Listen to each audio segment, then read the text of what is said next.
Good morning, students. How are you all? Today we will study lesson 6 of science, combustion and flame. Now, what is combustion? The chemical process in which a substance reacts with oxygen to produce heat is called combustion. The substance which undergo combustion is called a combustible substance, and it also is also known as a fuel. Sometimes light is also produced during combustion, either as a flame or as a glow. Air is a necessary condition for combustion. Now, what are combustible substances? The substance which burn in air to produce heat and light are known as combustible substances. For example, wood, coal, charcoal, LPG, CNG, petrol, etc. What are the various conditions necessary for combustion? For complete combustion or for combustion to take place, first of all it requires a fuel, then air or oxygen, and finally heat. A substance which will not burn without one or more of these conditions, it will not burn. Air is necessary condition for burning. In order to understand this, we can perform an activity. Fix a lighted candle on a table, put a glass chimney over the table, and rest it on a few wooden blocks in such a way so that air can enter the chimney, and you can observe what happened. You will find the candle burn freely because air enter the chimney from below. Okay, now for the second setup, what can you do? Remove the block and let the chimney rest on the table. Again, observe the flame. The candle stops burning in this case because air doesn't enter the chimney from below. And finally, what can you do? Put a glass plate over the chimney and observe the flame again. In the third case, in the C case, when you will put a glass plate over it, the candle doesn't burn because air is not available. This shows that air is necessary for burning. What is ignition temperature? The minimum temperature at which a substance catches fire or it starts burning is called ignition temperature. It means if you provide any substance, any fuel lower temperature than this minimum temperature, the fuel will not burn. A substance will not catch fire and burn if its temperature is lower than the ignition temperature. Different substances have different ignition temperatures. The ignition temperature of kerosene is less and the ignition temperature of wood is more. Some substances which have low ignition temperature and can easily catch fire with a flame are known as inflammable substances. For example, petrol, alcohol, LPG, CNG, etc. How do we control fire? You know, three conditions are required for burning a substance. Same way, the condition necessary for producing fire, fuel, air, and heat. So, we can cut off the supply of any of the three in order to extinguish or control fire. Fire can be controlled by removing any of these conditions. A fire extinguisher cuts off the supply of air or brings down the temperature and controls the fire. A dry powder extinguisher contains sodium bicarbonate which smothers the fire. A soda acid extinguisher contains sodium carbonate and a flask of acid. If the flask is broken, a chemical reaction releases a stream of frothy water.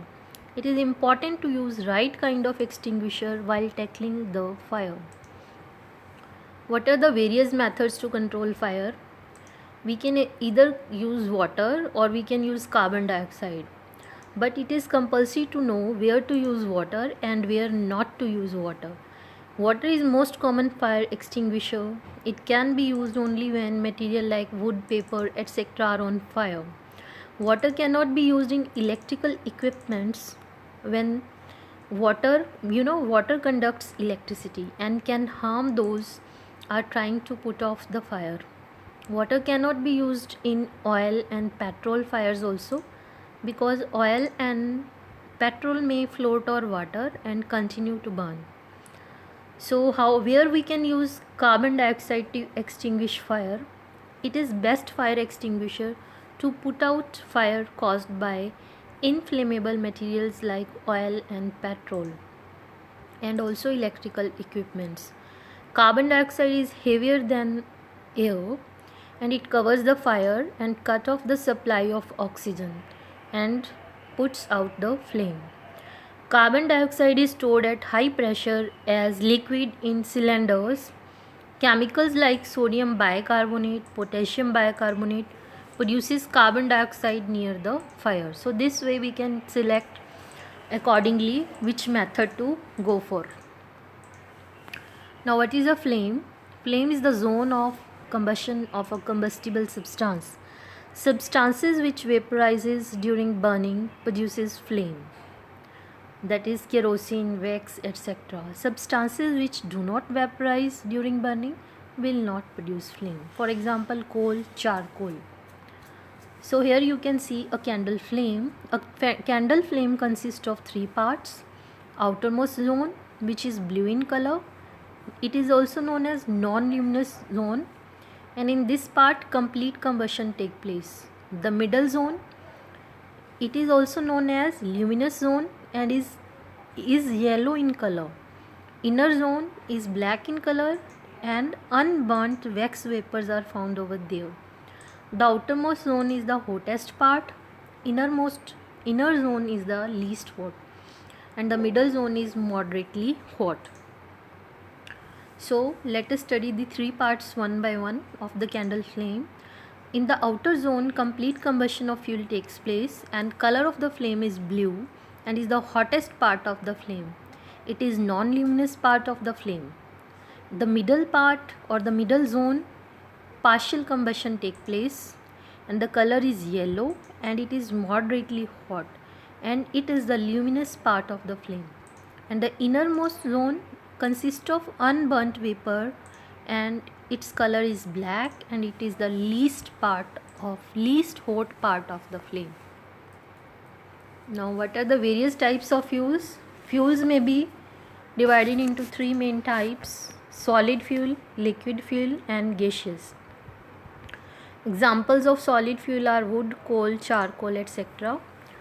Kerosene, petrol and diesel are examples of liquid fuels, and CNG, LPG, biogas are the examples of gaseous fuels. There are many more examples of all the three types.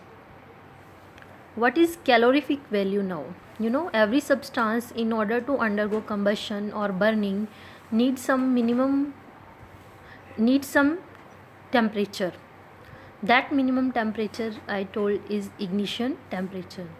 Now when every substance ignite or burn, it produces some amount of heat. So let's move on to the topic calorific value.